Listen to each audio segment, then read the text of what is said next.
And we're live. Good afternoon, good morning, good evening, ladies and gentlemen, wherever you are, whatever time it is for you right now. Just know that you are locked in until the point with Skip. and the King. You guys know where to find us. SimonBroder.com, Dougie J's on Twitter. Yeah, man. You guys know I don't know what a Twitter is still. Anyway, you guys can find us on our Facebook page, To The Point. You guys can find us online, YouTube, which is hopefully where you're watching us, youtube.com/To The Point podcast. And we're back. Back in black. That's right. I've heard back in black. I'm back in red. I'm trying. I've heard a bunch of people telling us that they missed us, Skip. They want to hear what we got to say. So you know what? Let's give the people what they want. All right, Jalen Rose. No, Jalen Rose gives Kobe 81 points. That's what happens. Wow, shots fired. Okay, Monday evening, Skipper. I was sitting over there on the couch, me and my girlfriend. We're watching the basketball game. She's a huge Raptors fan. She's like my mom. You know how my mom loves Van Vliet. Yeah. Yeah. We're watching Those the game. little white guys, half-white guys. Yeah, those little. Let's not get started. I kind of get jealous. But in the third quarter, I was watching the game. You were watching the game as well. Yeah. Yep. Of course, I was watching that game. Of course, yeah. It was probably the best game of the year so far. It was kind of it was tied in the third quarter at a couple points, and I'm a big fan of the third quarter, right? I love to see how that plays out. Third quarter Warriors, third quarter Raptors. Yeah, The thing. yeah. The Raptors did lose in that third quarter, but however, their energy, Siakam, Van Vliet was absolutely phenomenal. I turned to my girl. She said, "You know what? Let's put on the football game." And we put on the football game because we all knew it was a wash. I was expecting the Philly to win, but when I saw that third quarter, I knew the Raptors were going to win. It was a wash, and you guys know I ain't no Raptors fan. Now, Skip, one of the biggest things that came out of that game was Mr. Joel Embiid. Mr. Go cry in the hallway after you lose the seventh game to Kawhi Leonard in Toronto. Mr. Talk a lot of smack on Facebook, Instagram, and Snapchat. He went 0 for 11.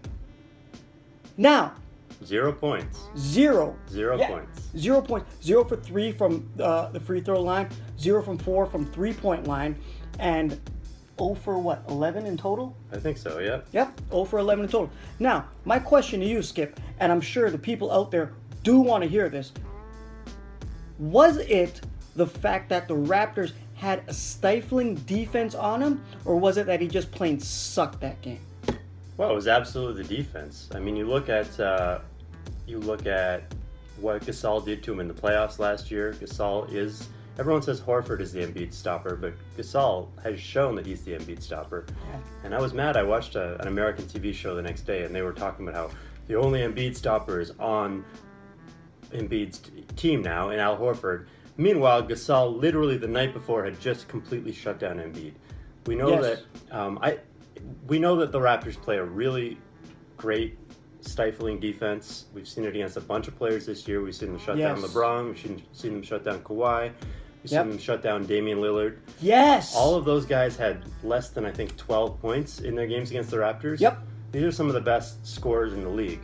Oh, in the Western Conference, too. All those Western Conference scorers. The only one who really got them was Doncic, but I don't think he got them with scoring. I think it was a lot of passing. The rest of the team didn't get to do anything. Yeah. In that game. So what the Raptors do is they double. They double so aggressively on the ball, and they really prevented Embiid from getting the ball. But I noticed in this game there were times when I was like, "Wait a minute, why are they doubling this guy? Like doubling Simmons like from behind the 3-point arc, or like that's an issue. Or just like some bench player who happens to get the ball in the post, like." Mm-hmm. Like Johnson or Jackson? What's his name?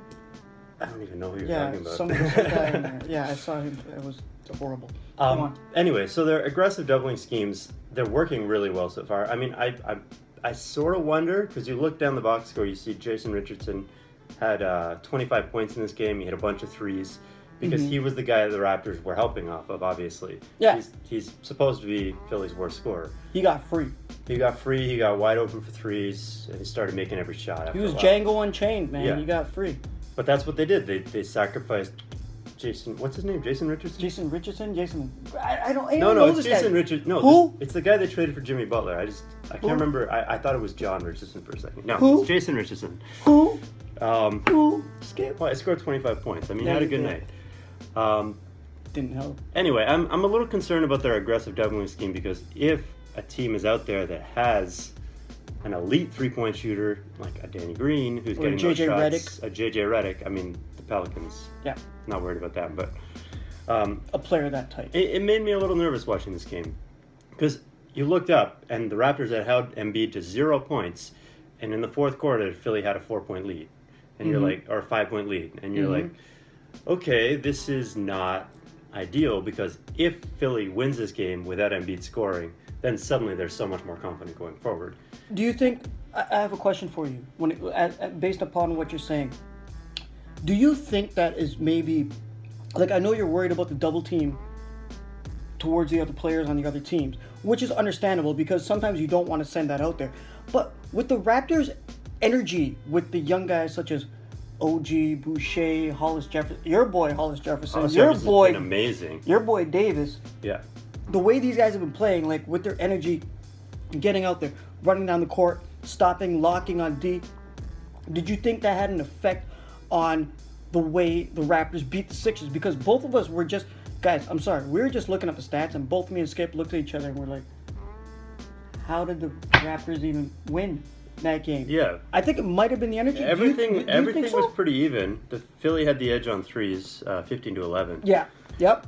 And the only things that were really the only real disparities I saw were Philly out rebounded Toronto 51-40, and Toronto, lost. but they gave up 6 more turnovers than Toronto. Yes. But everything else was really even, and more fast break points they gave up to the Raptors. Yeah. Which, I mean, just if you're thinking about the sort of the base outcomes of a basketball game, you're always thinking about possessions, percentage. Yeah. Like Yeah.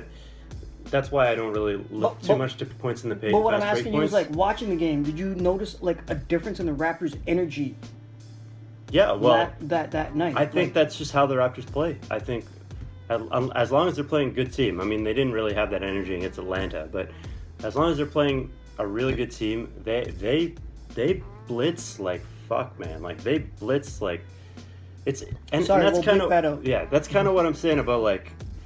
You look at this and you kind of worry because it's like a football team that blitzes the quarterback on every single play. when they play a 4-3 box and they just blitz Yeah. on the outside. Yeah, and like that works for a while, but like maybe that's not going to work in the playoffs. But that's a whole different.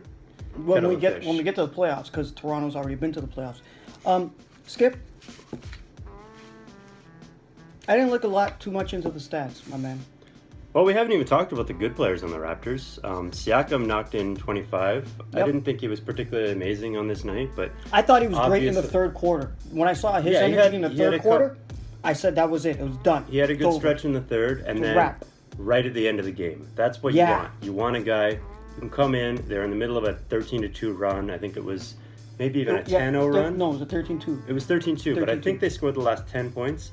Yep. Philly didn't score in the last 4 minutes of this game. And in that stretch, Siakam has the layup and the and one to put Yes. the Raptors ahead. And that rebound, too. He has the. I There don't was- remember there was the a- rebound. there was a nice rebound And that then he he has got. the steal. He Yes. has the steal off Yes. the Ben Simmons alley-oop pass. Yes. And then he has the dunk to seal the game. So Siakam, you can kind of look. I was kind of looking at him. I was like, you're sort of like, I wish he could do it just a little bit more. I wish he could make that spin, bust out that spin move just a couple more times, make a couple more threes. Like He has just a great spin move. a little more. He hasn't been spinning as much this year. He has a great spin move. He has a great spin move, but he hasn't been spinning as much. Speaking of spin move, Skip, can I ask you a question? What's Can that? I have a little problem out there. You Raptors fans, okay? You guys know I'm not a Raptors fan. You're a Raptors fan now. No, I'm a Torontonian, born and raised Canadian. I've been following this team for 25 years. He's a Raptors fan now. Trust me. He Well, didn't watch this team like he did last. He didn't watch this team like he does last year. Last year he was out. Get rid of your ambassador. I might be a fan again. Skip, can I get mad? Sure, go for it. Been watching a lot of a lot of media attention towards this game the other night, Monday night. I've been seeing it mostly from south of the border. And you know what? I'm extremely PO'd. Can I say that? Is that Yeah, tolerable? say what you want. Okay. I'm extremely PO'd. Because everything I've been seeing has been about, oh, Philly didn't do as well. Philly wasn't doing that great. Joel Embiid got 0 for 11. Ben Simmons can't shoot a shot to save his life. Tobias Harris only shoot 30%. Why can nobody south of the border, for you Toronto Raptors fans, say that the Raptors played a hell of a game? You know what? Let's look at the facts here. I'm not even going to look at the individual player stats. I'm going to look at what I saw. You know what? There was no Lowry. There was no Ibaka. Gasol was busting his ass down there. You had Siakam. You had Hollis Jefferson. You had Terrence Davis. The third? Is it the third? I think it's the second. Third, second, Second. whatever. The Van Vliet Sr. you also had. Yeah. Okay? Whatever name you guys have. These guys were balling. They were playing absolutely beautiful defense. They were stopping that team. You want to go and talk about how Philly lost by 2 possessions? Well, you know what? Philly had a full starting 5. They had all their guys. The guys that ESPN and Las Vegas are picking to come out of the Eastern Conference to face the Milwaukee Bucks later on. Not your Toronto Raptors. They did not pick them. They had all those guys. Guess what? Toronto didn't have 2 of their integral parts. And they still won't give Toronto the credit. This is what I'm pissed off about, Skip. Yeah, I said it. I'm mad. Okay. I'm mad and not a Raptors fan. Okay. I'm very upset about this. I cannot believe this happened. I seen a certain reporter out there, south of the border. I love this guy. This guy's great. But he said he had a torn rotator cuff. Well, I got a torn shoulder. Same arm. He said he has a busted up knee. Well, guess what? I have to wear a knee brace every day of my life just to walk from playing ball. Saying that he could score just as many points as Joel Embiid.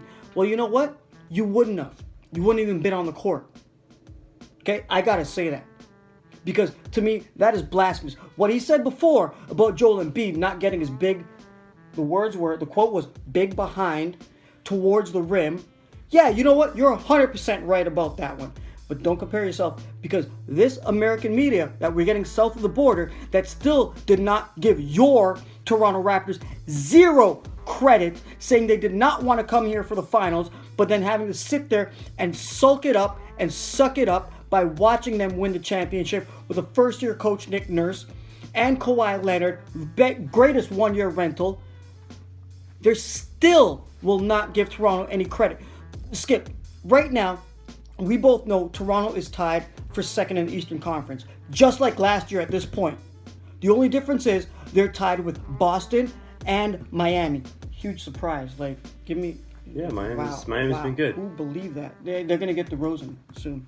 Anyway, I am very upset with this. Guys, I hope you guys are following your Toronto Raptors to see how well they are doing and forget this biased media that we're seeing down south. Skip, I cannot handle this. I am very, very, very upset as a non-Raptors fan. How do you feel about this as a Raptors fan?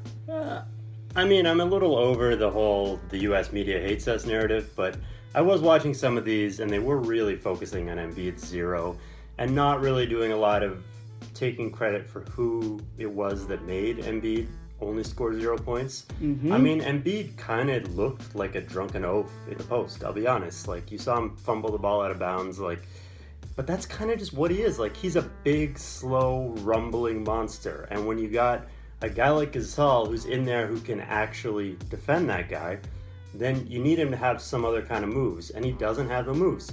It looks like fundamentally he can either beat up guys in the post who can't defend him, or he can just pull up and hit threes. And if he tries to pull up and hit threes and he's not hitting threes, then he's not doing that much. I mean, he's still a good player. Even if he scores 0 points, he still has some impact on the game. He still rebounds. He still defends well. But in 32 minutes?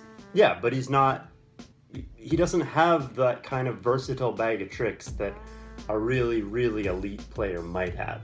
I mean, it's a little different for centers. Centers don't usually have a ton of versatility in their game, but I mean, if he's not hitting threes and he's not getting in the post, then how is he supposed to get his points? That is true. And the Raptors understand how to scheme for that. They have personnel to scheme for that, and they can stifle anybody. So yeah, you listen to the guys talking about Embiid, and you're like, wait a minute, there's something missing here. You're forgetting who Embiid was playing. Embiid was playing against the NBA champs. And the world champion. And this was supposed to be his revenge game. This was supposed to be his, I'm coming back to Toronto, I'm going to show him who's boss. That was just a lucky shot they beat us with last year. And that's not what happened. What happened is he showed up and he got sunned. You're right. Yeah. You're right, my man. You are 100% right.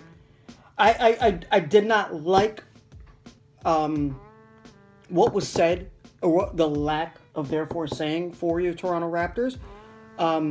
But yes, I do agree with you that Embiid did have a bad game. Ben Simmons can't shoot to save his life. But the Toronto Raptors... We haven't even talked about Ben Simmons' shot with 7 seconds left. The Toronto Raptors, I was sitting there, when I was sitting there watching the game, I kept saying, like I always say to you every time we watch a game, the Raptors, and I've been saying this last season if you guys have been watching, the Raptors need to make at least, to be a championship contending team, they need to take more three-pointers, right? They need to hit more three-pointers. They need to be dominant in the third quarter, but also the other three is they need to make at least 3 passes on offense. I was disappointed watching them going ISO ball. I think if they did not go ISO ball with Siakam and Van Vliet and Terrence Davis trying to earn a contract next year, hey, can't knock the guy. He wants to make his money. Go for it, dude. But after all of them going through that, they were not clicking as a team. They were not pulling it together, and that's where offensively, because they click defensively. They know how to play defense. That's where the scoring margin became very close, because it would have been a bigger difference, and it would have been a hell of a lot more. Forget about the 2 possessions. It would have been a 10-point possession game if Lowry and Ibaka were in there. But we got to give Philly credit. I'm going to tell you that Philly has a very good defense themselves. Yeah. And they're a big team, and they're a quick team, and they know how to defend guys. Yes, they do. And it was nice to see actually Fred finally go off. He had a bad series against the Sixers. It's been well covered, and I think he scored more points last night or on Monday than he had scored against the Sixers in the entire playoff stretch. Ever since Junior came around. Yeah. Well, of course. But what do you Skip? I have to ask you a question about this. So, this is another thing that I'm extremely upset about, is I'm not seeing anywhere on the media covering this, the Toronto Raptors bench, what they've been doing. Because for the last couple of years, they've been known as the bench mob. Yeah. Well, that was 2 this years year ago. Yeah, 2 years ago. Then last year, they kind of forgot about it. Oh, you won a championship. Okay, whatever, Canada. But what do you think about this year so far? Like, after their West Coast swing and that debacle against Atlanta, what do you think about this bench mob and these young guys that are being developed through the system? So, yeah, they've had a pretty good couple weeks, obviously, since we last talked. They had that West Coast swing. They won the last 2 games, one to Dallas, and obviously the back-to-back against the Clippers. Yep. They've won all their home games since then. They're still the only No, they're not the only. They're still one of the many undefeated home teams in the East. They're 32 straight wins against divisional contenders. And as soon as they take care of the Knicks tonight, that'll be 33. That'll be an NBA record. I also looked it up. NBA home teams before tonight's action, so before Wednesday's games. Home teams, the top 5 teams in the East at home were 33-1. So. Wow. Yeah, the only team that's lost at home is the Bucks. This is gonna shape up. Are you guys ready for the playoffs? Because this is gonna be something. Yeah. But my question again, Skip, the bench. Like, what do you think about these guys and what they've been doing, man? I love them. I mean, I really love Hollis Jefferson. I think he really provides a lot of things that the Raptors desperately need. They obviously like his defense. He fits into the defensive scheme. But it's really about the rebounds, the offensive rebounds, getting in there, doing what Kawhi honestly did. Kawhi, remember in the playoffs, board man gets paid. You got your 3 men going in there getting rebounds because your 4 and your 5 can't do it. So Hollis Jefferson is that 3 man who can jump in there for boards, for rebounds and buckets, like just just get in there, and I hear people call him the agent of chaos. Like he'll scramble defenses, scramble offensive mostly, but I like. run all over the floor, scramble for loose balls, cause havoc on the other team, cause turnovers. He's been really great at all that stuff. He's had, I think, a couple double-doubles already. He had a double-double in the game against Philly. And if he's scoring, I mean, you look at him, he's not a scorer, but if he's scoring 10 points a game, then that guy can play for my team any day. And then I think Terrence Davis, he's looked really, really good for what he is. Yeah, with his cuts. And I look at, the amazing thing about Terrence Davis is I look at him and he's a rookie, but I don't see any weaknesses. I see a guy who, he can shoot the three, he can drive, he can dribble, he can pass. He can cut, he can run transition. He can cut, he's fast, and he's not a super great defender yet, but there's no reason he can't be a good defender. He's got a good reach too. Yeah, he's got a good body. He's really athletic. I look at him and I almost see the next Pascal Siakam. Like I'm not saying he's going to get to that level, but I look at him and I'm like, how did this guy not even go in the first round? Like, let alone the second round? Like, he looks legit. He looks like an NBA player, and I'm waiting to see when he's going to get exposed on some way. Like, maybe his 3 points, maybe his three stops falling. But I don't. But he's shooting like 50% from three. Like, it's crazy. If he were to get exposed, I think it would be during the playoffs, or I think it might be. I'm not saying. I think it might be when Lowry comes back and Lowry has to take some minutes. No, I'm not saying he's there yet. I'm just saying. I'm just saying when I'm evaluating him, I'm looking at a player, and I don't think there's any single weakness. I don't think there's any it's not like you got to sit him because he can't play defense. Or you're just going to sit him because of minutes to go around. You're going to sit him because he's not polished, he's not there yet. But I look at him and I say 2 or 3 years down the road, like, this guy could be, he could be a starter on a really good team if everything we're seeing is real. I mean, it's early, maybe I'm missing something, but he's been really good. He can be a trade product for Giannis. And Chris Boucher is really interesting because I look at him and I look at his body and I think there's no way he can hang against NBA centers. He's going to get beat up in the post. And then he doesn't really have the skills to be a 4. But then you see him in there and he's... The block Quebecois. Yeah, the block Quebecois. He's out there, he's blocking guys. And he has such a nose for the ball. He is just, when he's either... He's like a bloodhound. Yeah, whether he's blocking guys, whether he's jumping in for rebounds and dunking, or even just getting rebounds and pinned up against the baseline and passing them out to a shooter. He's really good at that stuff. He knows. He knows. I've been watching him play, and I think his basketball IQ is very high. I won't say he's perfect, but it's very high. He understands, I'm not going to hit this shot. Let me send it here and get the hockey assist. Yeah. Right? Yeah, I wouldn't say very high, but I know what you mean. He's been really good. Yeah. He's been good. And I wonder... Is he maybe like a Hassan Whiteside type? Maybe a guy who has deficiencies in his game? I'm not saying Hassan is a great thing to strive for. Are you talking about off the court or on the court? No, on the court. On the court. Oh, okay. Then I'm talking about a tall guy who can block shots, get rebounds. No, he's not a Hassan Whiteside. I don't think so. But I see what you're saying. That structure, of the same style. Is he? Are you saying that because Hassan Whiteside is bad now? Or are you saying that because... I'm saying because of what I've seen Hassan Whiteside do. It's wow. Boucher has... Hassan's pretty bad. Boucher, give him another year. He might have been like Hassan Whiteside in Hassan's first year or second year. Yeah. When he was just getting into his groove. I'm just wondering, because I looked at Boucher and I didn't have any hope for him. Once I saw he was 26, I was sort of this guy's he's all he's going to be. He's a G leaguer. He's a lot younger than us. I know, but 26 for an NBA player, that's pretty. That's getting up there for a prospect who's never established himself. So I thought he was kind of just a G leaguer. And then you get to Matt Thomas, who's unfortunately out for a month right now. But my boy, man, my boy. I know why Nick Nurse has kind of buried him in the rotation, but I want to see him get some roll, man. I want to see him go off 9 on 9 from 3 points. Just give it to him in the second quarter. He's not a defender. He's not don't expect that. You need a guy who could just be your JJ Redick. Just come off a screen, turn around, and nail it from the top of the circle. Dude, I think he's a JJ Redick exponentially better.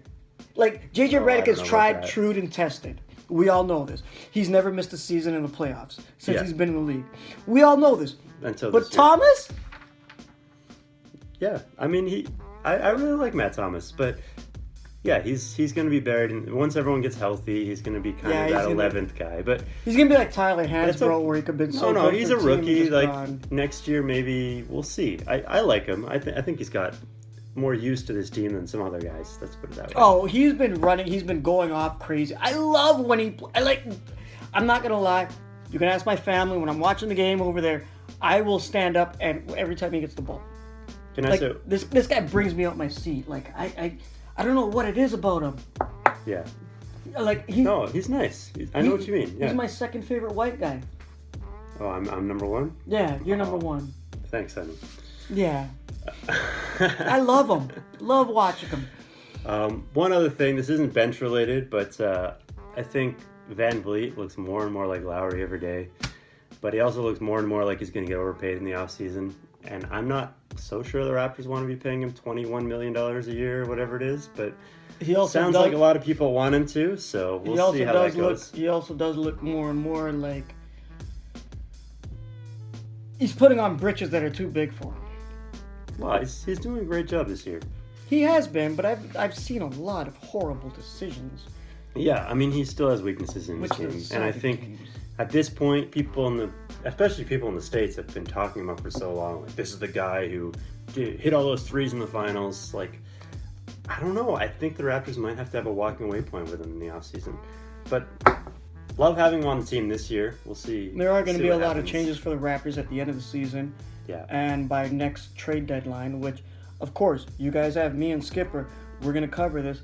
So, Skip, since the Raptors are in second place, and the schedule looks slightly easy, especially with the Knicks.